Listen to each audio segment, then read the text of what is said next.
Oui, je comprends. Oui, en Burkina Faso, on sait que c'était passé, mais si nous rentrons un peu en République démocratique du Congo, vous allez comprendre que la République démocratique du Congo, il y a toujours de malgestion. Il y a de malgestion. Et quand je parle de malgestion, je suis en train de regarder déjà. Quand la CENI lui-même, vous vous appelez Commission nationale indépendante et puis vous donnez déjà l'audience d'organiser les élections municipaux, urbaines, tout ça.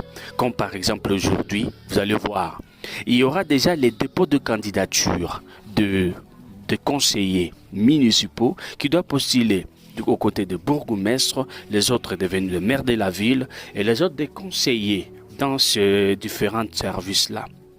Alors, pensez-vous que, est-ce que, comme par exemple, ici, je suis en train de compter 17 mois impayés, d'abord, du côté des conseillers municipaux, 17 mois impayés.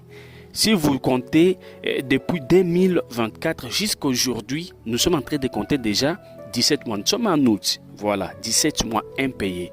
Et puis, aujourd'hui, il y aura déjà ce qu'on appelle les organisations des dépôts de candidatures et la CENI aussi a poussé là et ils sont en train d'oublier quelque chose, ce qui est très important. D'abord, au lieu d'abord de commencer par payer ces gens, et si je me rappelle très bien, ici récemment, ils ont fait juste les sit-ins devant le bureau du ministère de Finances. Voilà. Donc, quelque chose qui n'est pas aussi bien. C'est qu'il y a de pleurer. Alors, autre chose. Si nous regardons encore, hein, si nous regardons, et si nous faisons un peu d'analyse tous ensemble, nous regardons que notre pays est en train je dirais, en train de trouver ce qu'on appelle la décadence. Alors, le président de la CENI, ça va? Et toute sa commission là-dedans, ils doivent d'abord réfléchir. Est-ce que le pays est bien géré d'abord par les autorités? Et là, je suis en train déjà de faire appel aux gens de l'Organisation des droits de l'homme qui sont en train de regarder. Vous savez, ça c'est ce qu'on appelle aussi la violence. Voilà. L'Organisation des droits de l'homme aussi doit regarder tout cela et en fait comprendre. Faire comprendre aussi à l'État congolais ce qui est en train de se passer. Et après cela, ils vont alors prendre ce qu'on appelle la décision. Et cette décision peut peut-être émaner de leur pouvoir. Et de là, ils vont dire que non, voilà, les conseillers municipaux sont en train de recevoir quelque chose. Oui, bien évidemment. Alors, si, comme par exemple, à partir en date du 9 septembre, il y aura ce que nous appelons quoi? Il y aura déjà les élections. Et là, vous allez voir déjà les conseils commencer déjà à devenir des bourgmestres, tout ça, comme par exemple à Goma. Rentrons d'abord à Goma, là où il y a déjà les rebelles. Ces gens-là, ils ont des familles, ils ont aussi des femmes, ils ont des enfants, tout, ils ont vraiment beaucoup de choses.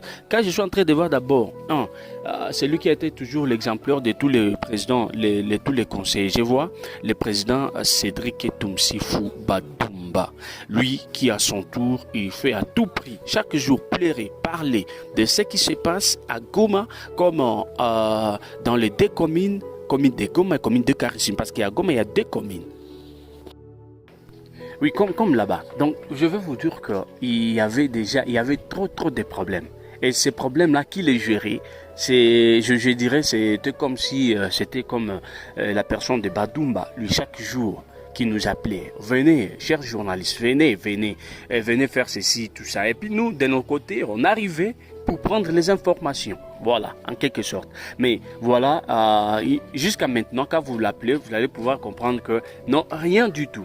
Et puis, vous allez le voir chaque jour aller au bureau, dire que non, voilà, nous avons réunion, tout ça, et ils se rencontrent, ils voient comment est-ce qu'ils vont discuter ensemble d'un peu de ce qui se passe dans la ville. Mais est-ce que le gouvernement congolais, est-ce que vraiment ils se rappellent de ces gens? Deuxième des choses, quand la première ministre était à Goma, j'avais vu de leur côté leur demander est-ce qu'ils doivent au moins trouver audience.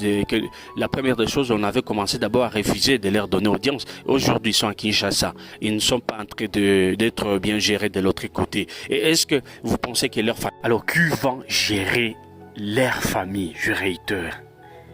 Cher gouvernement, vraiment, vous devez réfléchir de ce que vous êtes en train de faire, car ce pays n'appartient pas seulement au président de la République, à la première ministre et les autres membres du gouvernement. Le temps ne nous permet pas d'évoluer dans notre émission. Parlons-en et puis on se retrouve à la prochaine.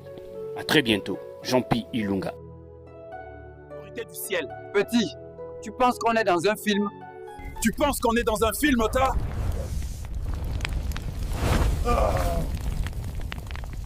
Maintenant, tu comprends. Ce n'est pas un spectacle, c'est le réel. J'ai mal. À bas les anciens, vous êtes trop forts.